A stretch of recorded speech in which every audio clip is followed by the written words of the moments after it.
Right, మరో big breaking news చూస్తున్నాం. BRS అధినేత మాజీ ముఖ్యమంత్రి కేసీఆర్ ఆరోగ్యంపై ప్రధానమంత్రి నరేంద్ర మోదీ ఆరా తీసినట్లుగా మనకు అప్డేట్ అందుతోంది. అయితే తెలంగాణ రాజకీయాల్లో ప్రస్తుతం ఈ వార్త అయితే పెను సంచలనంగా మారిందని చెప్పుకోవాలి. కేసీఆర్ ఎలా ఉన్నారు, ఆరోగ్యం ఎలా ఉంది, ఆయన ఆరోగ్యాన్ని జాగ్రత్తగా చూసుకోమనండి, ఇవన్నీ నేను ప్రత్యేకంగా చెప్పమన్నానని చెప్పండి అని తనను కలిసి బీఆర్ఎస్ ఎంపీలకు మోదీ చెప్పినట్లుగా మనకు అప్డేట్ అందుతోంది. మరి ఇటీవలే తెలంగాణ బీజేపీ ఎంపీలకు క్లాస్ పీకినటువంటి నరేంద్ర మోదీ ప్రత్యేకంగా కేసీఆర్ గురించి అడగడం, తన మాటగా కేసీఆర్కు చెప్పాలని సూచించడంపై రాజకీయ వర్గాల్లో చర్చ జరుగుతోంది.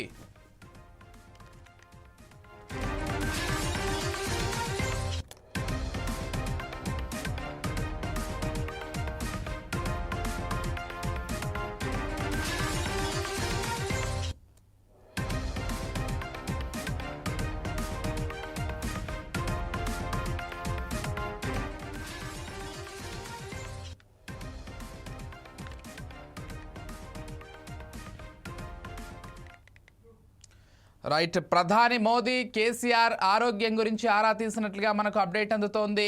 కేసీఆర్ ఎలా ఉన్నారు, అదేవిధంగా ఆరోగ్యాన్ని జాగ్రత్తగా చూసుకోండి అంటూ బీఆర్ఎస్ ఎంపీలకు స్వయంగా ప్రధాని మోదీ పార్లమెంటు భవన్లో ఆయన చెప్పినట్లుగా తెలుస్తోంది. మరి ఇటీవలే ప్రధాని మోదీ, అమిత్ షా ఇద్దరు కూడా తెలంగాణ ఎంపీలకు క్లాస్ పీకినటువంటి విషయం మనందరికీ తెలిసిందే. మరి ఈ నేపథ్యంలో కేసీఆర్ ఆరోగ్యానికి సంబంధించి మోదీ ఆరా తీయడం అయితే సర్వత్రా ఉత్కంఠ నెలకొందని చెప్పుకోవాలి. వార్తకు సంబంధించి మరి బీఆర్ఎస్ బీజేపీ ఒక్కటవ్వబోతున్నాయనేటువంటి చర్చ కూడా ఒక పెను దుమారంలా తెలంగాణ వ్యాప్తంగా ప్రస్తుతం చర్చకు వస్తోంది. మరి ఏం జరగబోతోంది ఏంటి అనేది మాత్రం ప్రస్తుతం ఉత్కంఠగా ఉందని చెప్పుకోవాలి. అదే కాకుండా రేపు కేసీఆర్ పార్టీ ఆఫీస్కి రాబోతున్నారు. ఇవన్నీ కూడా గమనిస్తున్నట్లయితే మరి బీజేపీ బీఆర్ఎస్ ఒక్కటైతే అప్పుడు పరిణామాలు ఏ విధంగా ఉండబోతున్నాయి, మరి ఇద్దరి మధ్య ఉన్నటువంటి పొరపొచ్చులను ఏ విధంగా సరిచేసుకోబోతున్నారు, ఈ చర్చ కూడా ఇప్పటికే స్టార్ట్ అయిందని చెప్పుకోవాలి. అసలు ఏం జరగబోతోంది ఏంటి, కేసీఆర్ ఆరోగ్యం గురించి మోదీ ప్రత్యేకంగా చొరవ తీసుకుని అడగడానికి గల కారణాలు ఏంటి, ఇవన్నీ కూడా ప్రస్తుతం చర్చనీయాంశంగా మారాయి. ఇదే అంశానికి సంబంధించి మరింత సమాచారం అంచడానికి బీఆర్ఎస్ ప్రతినిధి నాయకుడు రామ్మూర్తి గారు సిద్ధంగా ఉన్నారు. వారితో ఒకసారి మాట్లాడదాం. రామ్మూర్తి గారు నమస్కారం అండి. నమస్కారం అండి విజయ్ గారు. ఎస్, కేసీఆర్ గారికి సంబంధించి కేవలం రాష్ట్రంలోనే కాదు జాతీయంగా కూడా కేసీఆర్ గారి హవా అందరికీ తెలిసిందే. ఆయన దేశ రాజకీయాల్లో కూడా ఒకప్పుడు చక్రం తిప్పినటువంటి నాయకులు, కార్మిక శాఖ మంత్రిగా పనిచేయడం కావచ్చు, అండ్ అనేక విషయాల్లో కూడా కేసీఆర్ గారు జాతీయ స్థాయిలో ఆయన పోరాడారు, లేకపోతే జాతీయ స్థాయిలో ఆయన ప్రభావం డెఫినెట్గా ఉంటుంది.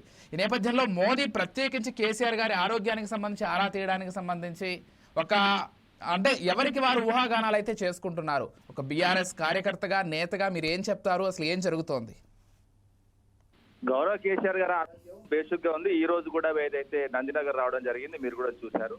ఏదైతే రేపు మా బీఆర్ఎస్ ఎల్పీ మీటింగ్, అదే విధంగా మా పార్టీ కార్యవర్గ సమావేశం ఉంది కాబట్టి దానికి హాజరవుతారు. అదే విధంగా నీటి విషయంలో అన్యాయం జరుగుతుంది, ఏ విధంగా కాంగ్రెస్ పార్టీ ఈ 2 సంవత్సరాల్లో హక్కులను తుంగలో తొక్కి ఏ విధంగా ప్రవర్తిస్తుంది అన్నది మా పార్టీ శ్రేణులు వివరిస్తారు.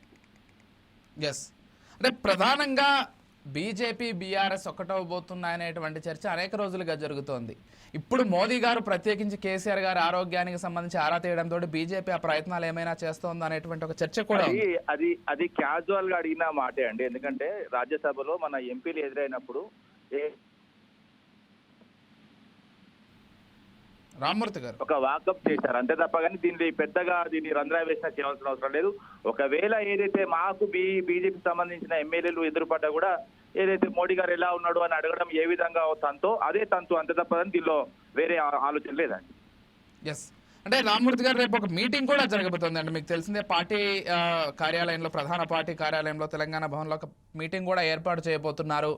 మరి అంటే ఈ ఆల్ ఆఫ్ సడన్ మీటింగ్ ఉండడం, ఈ టైంలోనే మోదీ అడగడం, మొన్న మోదీ గారు తెలంగాణ ఎంపీలకు సంబంధించి, ప్రధానంగా బీజేపీ ఎంపీలకు సంబంధించి ఆయన క్లాస్ తీసుకోవడం, ఈ పరిణామాలన్నీ చూస్తుంటే పోనీ మీ వైపు నుంచి కాకపోయినా బీజేపీ వైపు నుంచి ఏదైనా ఉందా అనేటువంటి ఆలోచన ఏమైనా ఉందా?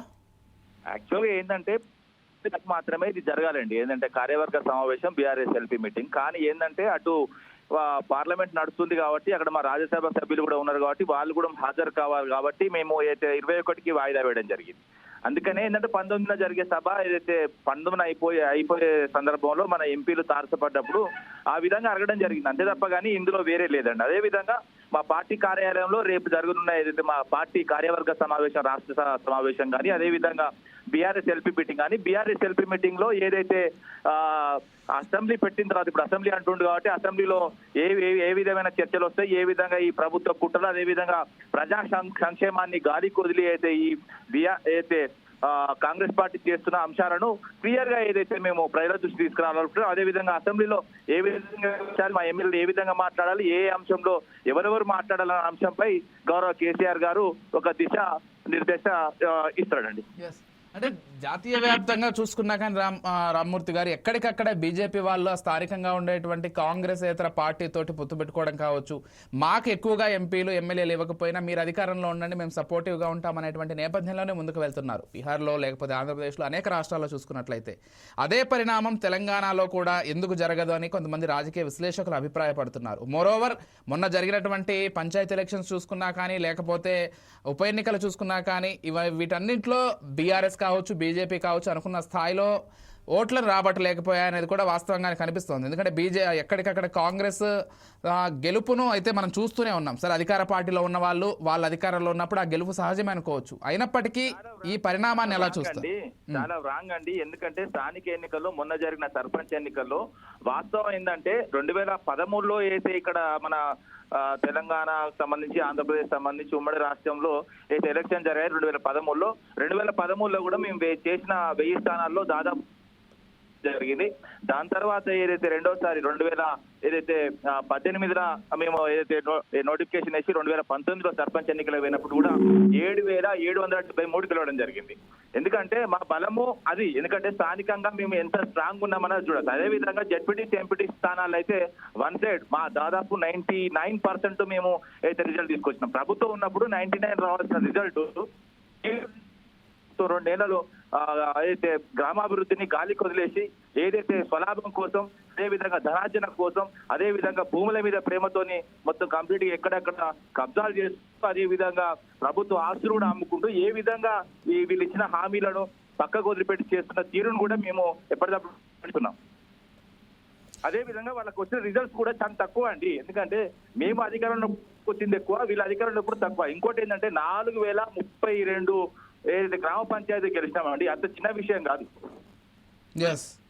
కానీ ప్రధాన ప్రతిపక్షంగా మీరు ఉన్నారు కాబట్టి అది ఓకే. కాకపోతే మీ హోప్స్ నిజంగానే ఉన్నాయి కదంటే కాంగ్రెస్ కంటే బెటర్ గా ఒక రిజల్ట్ వస్తుంది బై ఎలక్షన్ లో కావచ్చు లేకపోతే పంచాయతీ ఎలక్షన్స్ లో కావచ్చు మీరు అనుకోలేదా? విజయ్ గారు 4032 గ్రామ పంచాయతీలు ఒక ప్రతిపక్ష పార్టీగా ఏదైతే బీఆర్ఎస్ పార్టీకి వచ్చిందంటేనే ఏదైతే కాంగ్రెస్ పార్టీ ఓడిపోయినట్టు. ఇంకోటి ఏంటంటే అక్కడ వాళ్ళకి వచ్చింది కూడా జస్ట్ ఏంటంటే 6000 చిల్లర మాత్రమే, వాళ్ళకు మాకు ఓన్లీ 1300 తేడా మాత్రమే. ఎందుకంటే అధికారం ఉన్న తర్వాత కూడా, ఎందుకంటే ఇంకోటి చూడండి, ఎందుకంటే చూడండి అంటే ఏ విధంగా గ్రామాల్లో వ్యతిరేకత మీ మీద ఉన్నదన్న చూసుకోవచ్చు. అదే విధంగా కొన్ని బీజేపీ గెలిచింది, కొన్ని ఏకగ్రీవం అని కూడా గెలిచాం. అదే విధంగా మేము ఏదైతే వేలంపాట్లో కూడా కొంతమంది మా వాళ్ళు గెలిపించుకోవడం జరిగింది. ఓకే, సో మొత్తంగా మోదీ గారు కేసీఆర్ గారి ఆరోగ్యానికి సంబంధించి అడిగిందంతా కూడా క్యాజువల్ గానే అనేది మీ అభిప్రాయం? రైట్, థ్యాంక్ యూ రామ్మూర్తి గారు, థ్యాంక్ యూ సో మచ్ అండి. అభిప్రాయానికి సంబంధించి అంటే మీ అభిప్రాయం వ్యక్తపరిచినందుకు అంశానికి సంబంధించి థ్యాంక్ యూ సో మచ్. మరి చూడాలి, మోదీ గారు అయితే కేసీఆర్ గారి ఆరోగ్యానికి సంబంధించి ఆరా తీసినట్లుగా అయితే తెలుస్తోంది. మరి నేపథ్యంలో రాజకీయ పరిణామాలు ఏమైనా మారబోతున్నాయా, నిజంగానే బీజేపీ బీఆర్ఎస్ ఒక్కటేటువంటి అవకాశాలు ఉన్నాయా, కాంగ్రెస్ని రాష్ట్రంలో గద్దె దింపడమే లక్ష్యంగా 2 పార్టీలు కలిసి ముందుకు వెళ్ళబోతున్నాయి, అవన్నీ కూడా ప్రస్తుతం చర్చనీయాంశంగా ఉన్నాయి. ఇక కాలమే ఈ 2 పార్టీలకు సంబంధించి రాజకీయ భవిష్యత్తు ఏ విధంగా ఉండబోతోందనేది మాత్రం ఖచ్చితంగా నిర్ణయించాల్సి ఉంటుంది.